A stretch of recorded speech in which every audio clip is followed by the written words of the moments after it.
Hey, welcome back to the corner with E-Dub. Going on to part 3 for Friday, June 3rd, 2022. If you haven't listened to the first two parts, go ahead and do so whenever you get the chance.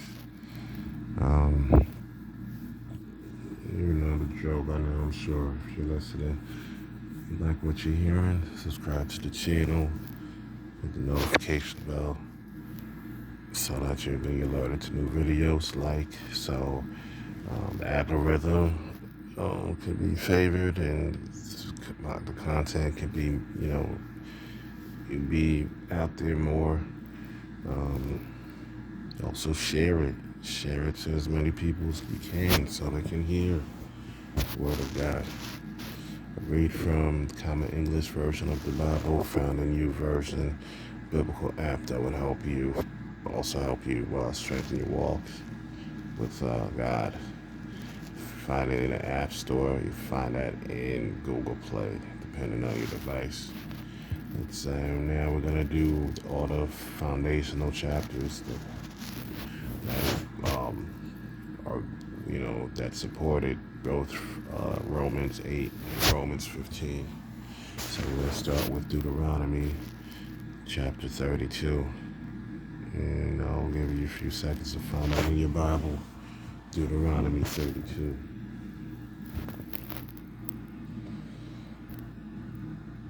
Okay. Heaven, pay attention, and I will speak. Earth, listen to the words of my mouth. My teaching will fall like raindrops. My speech will settle on like dew, like gentle rains on grass, like spring showers on all that is green, because I proclaim the Lord's name. Give praise to our God, the rock. His acts are perfection. No doubt about it. All his ways are right. He is a faithful God, never deceiving. Although righteous and true he is. But children who weren't his own sinned against him again with their defects. They are a twisted and perverse generation. Is that how you thank the Lord, you stupid, senseless people? Isn't he your Father, your Creator? Didn't he make you and establish you? Remember the days long past. Consider the years long gone. Ask your father, he will tell you about it. Ask your elders, they will give you the details. When God the Most High divided up the nations, when he divided up humankind, he decided the people's boundaries based on a number of gods. Surely the Lord's property was his people. Jacob was his part of their heritage. God found Israel in a wild land and in a howling desert wasteland. He protected him, cared for him, watched over him with his very own eye, like an eagle protecting its nest, hovering over his young.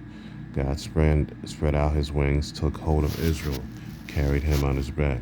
The Lord alone let Israel know, for God assisted. God made Israel glide over the highlands. He fed him with food from the field, nursed him with honey from a boulder, with oil from a hard rock, curds from the herd, milk from the flock, along with the best of lambs, rams from Bashan, he-goats too, along with the finest wheat, and for drink, wine from the juiciest grapes. Jacob ate until he was stuffed. Jeshurun got fat, then rebellious. There's also, by the way, a poetic name for Israel. You can find that in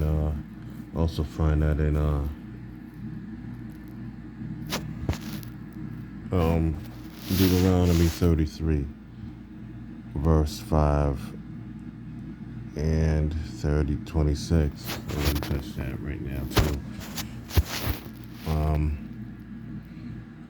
It was you who got fat and thick and stubborn. Jeshurun gave up on the God who made him.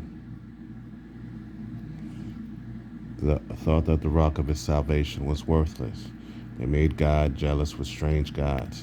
aggravated him with detestable things. They sacrificed to demons, not to God. The two deities of which they had no knowledge, new gods only recently on the scene, ones about which your ancestors had never heard. You deserted the rock that sired you. You forgot the God who gave birth to you. The Lord saw this and rejected out of aggravations his sons and daughters. He said, I will hide my face from them. I will see what becomes of them, because they are a confused generation. They are children lacking loyalty. They provoked me with no gods, aggravated me with their pieces of junk. So I'm going to provoke them with no people, aggravate them with a nation of fools. A fire burns in me. It will blaze to the depths of the grave. It will destroy the land and its crops. It will blacken the base of the mountain. I'll throw on them disaster after disaster. I destroy them with my arrows, devastating hunger, consuming plague, and bitter sickness. I'll send animal fangs after them. Burn them from dust crawlers too. Outside in the streets, the sword will bereave. Inside in the safest room, there will be terror for young men and women, nursing baby and senior citizen. I thought about it. I could have struck them down, erased them from human memory, but their enemies' rage concerned me. Their opponents might misunderstand. They might say, our strong hands, not the Lord's, did all this. Because they are not a thoughtful nation. They lack any insight. If they had any wisdom, they would understand this. They would discern what will become of them. How could one person chase off 1,000 in a battle? How could 2 people make 10,000 flee for their lives? Only because the rock sold them off. Only because the Lord handed them over. But no, their rocks can't compete. Their rocks can't compare to our rock. Our enemies are completely stupid. Their roots run straight from Sodom, from the fields of Gomorrah. The grapes are pure poison. The grape cluster is nothing but bitter. The wine is a snake poison, venom from a cruel cobra. Don't I have this stored up, sealed in my vaults? For revenge is my domain, so is punishment in kind.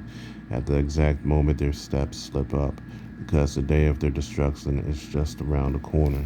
The final destiny is speeding on its way, but the Lord will acquit his people, who have compassion on those who serve him.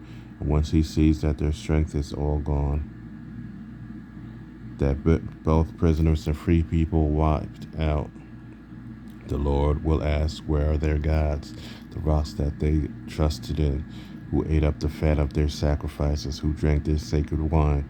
They should stand up and help you. They should protect you now. Now, look here. I myself am the one. There's no other gods with me. I'm the one who deals death and gives life. I'm the one who wounded, but now I will heal.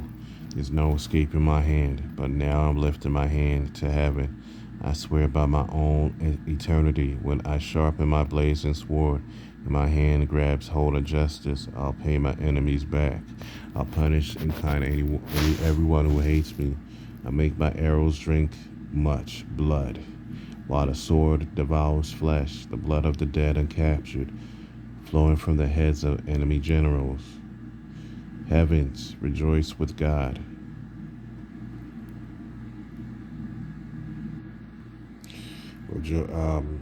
All you gods, bow down to the Lord,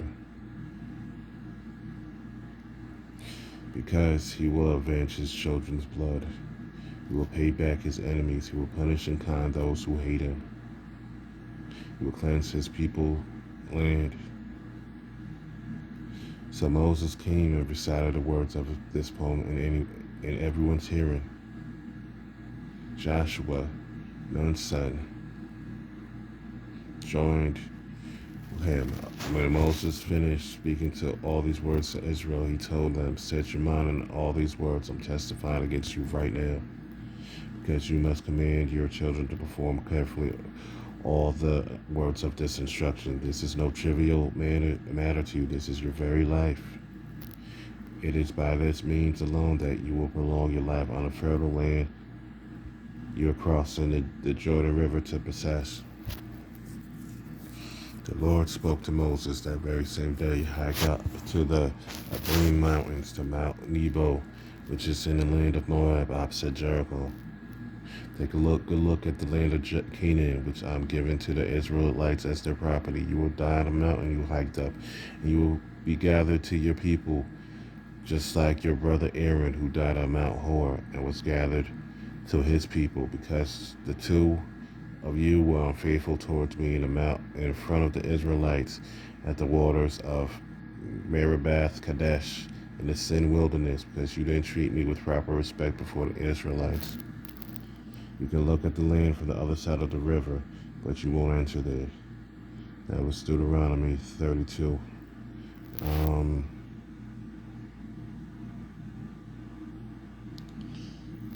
Yeah, no time to shut on the recording time for this part. I'll be back with part 4.